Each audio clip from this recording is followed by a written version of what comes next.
We've got the exhaust on, which was a little harder than I thought, but we got it up. It's all installed. I will have to put some screws into the face plates, and then on the outside I've got to silicone it, but with the weather as bad as it is right now, we're going to wait and do that another day. The next step here is to hook up the water lines and the gas line.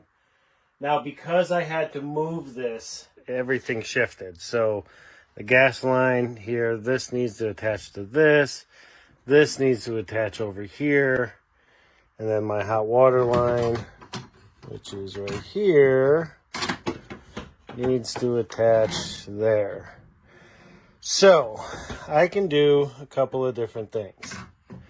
I can bend the pipes a little bit and make everything work.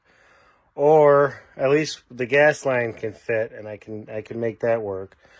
But as far as the water lines, the other thing is just start cutting packs. So we'll see. I gotta spend some time on this and see what I can come up with. The nice thing about packs is it's so versatile. You can really make changes fast.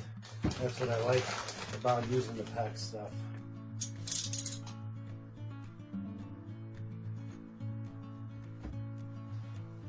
That should work.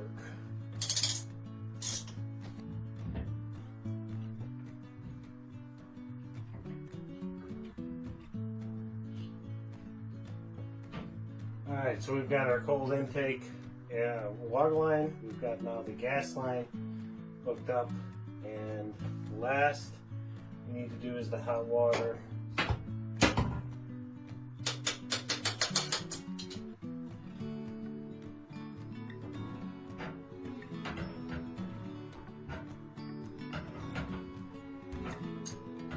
Okay, so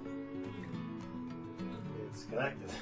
I need to read the manual so I can get a better understanding of this whole startup process. So give me a minute, I'll be right back. Okay, we're going to give it a shot. Make sure we have no water leaks first. Let's start with that. Okay, that's off, that's off. Turn the water pressure on. Oh, we got leaks. Okay, we got leaks. We got a lot of leaks. Yeah, okay. So, that's okay. That's why we test it. So now I just need to go through and tighten up all these things much tighter.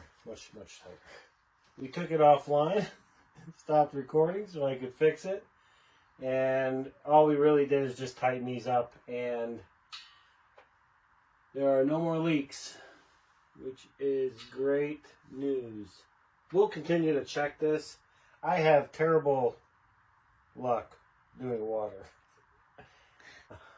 I don't know why. I don't like plumbing and this kind of stuff, but this just goes to show that anybody can do this. Even if you don't like it, you can still do it. So, because I don't like it at all, and I'm never successful at it, but here we are.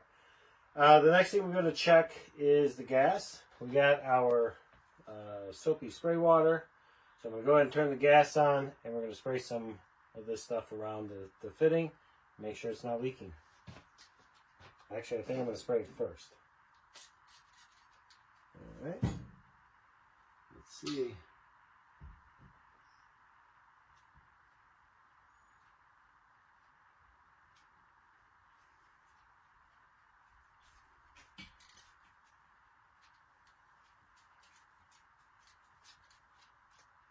No bubbles, and no propane smell.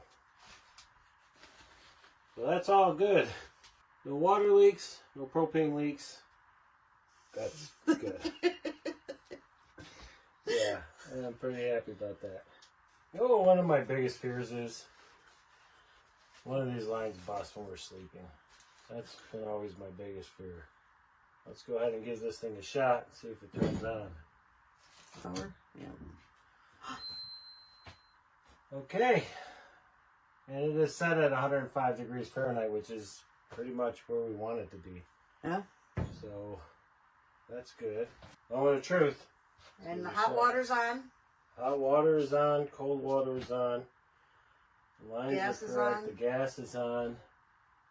Do it.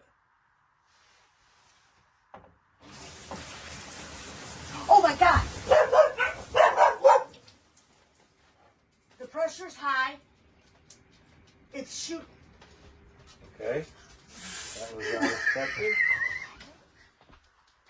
Okay, we're going to give this a round 2 shot. The problem we had was that, let's show you guys. So in our shower, we have that guy, and this thing was loose and it shot up there. So hopefully we resolve that. We're going to give this another shot and see what happens. All right. Oh. You're just, all right. You were just paying attention over there. Yeah.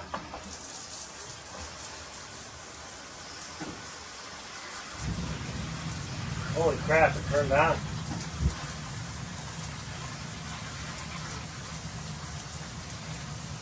Temperature's up to 105 degrees. We have warm water.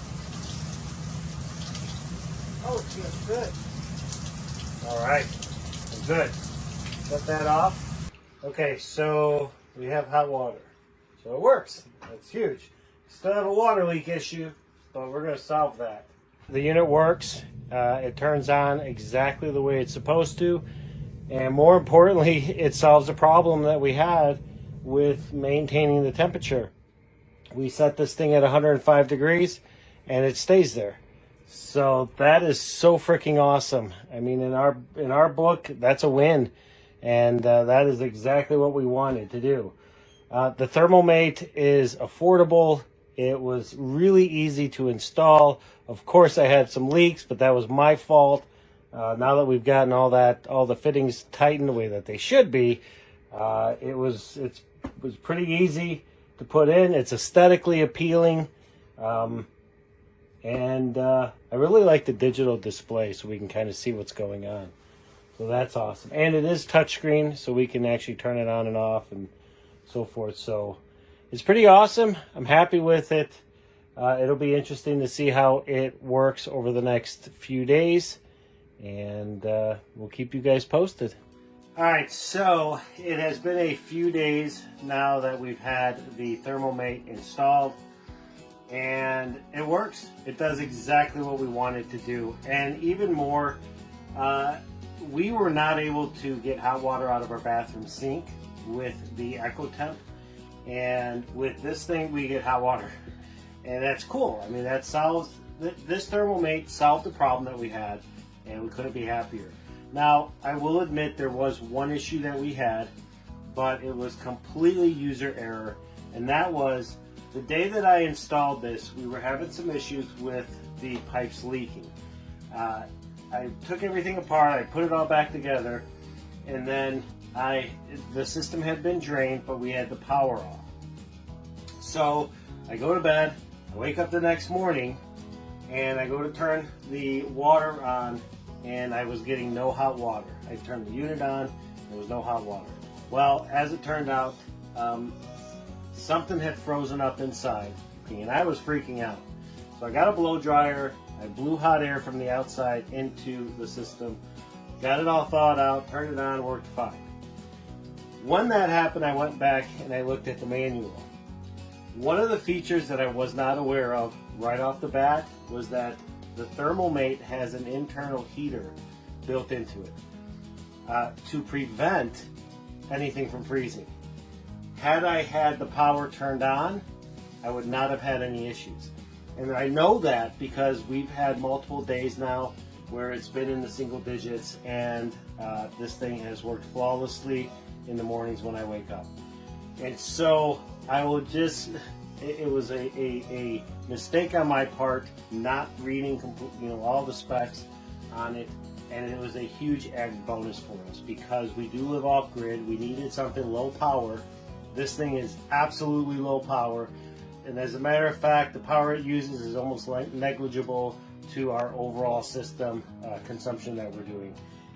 And with that small energy draw for the heat to ensure that this thing does not freeze is just, it's a blessing. So final thoughts on the ThermoMate, I'm sold on it.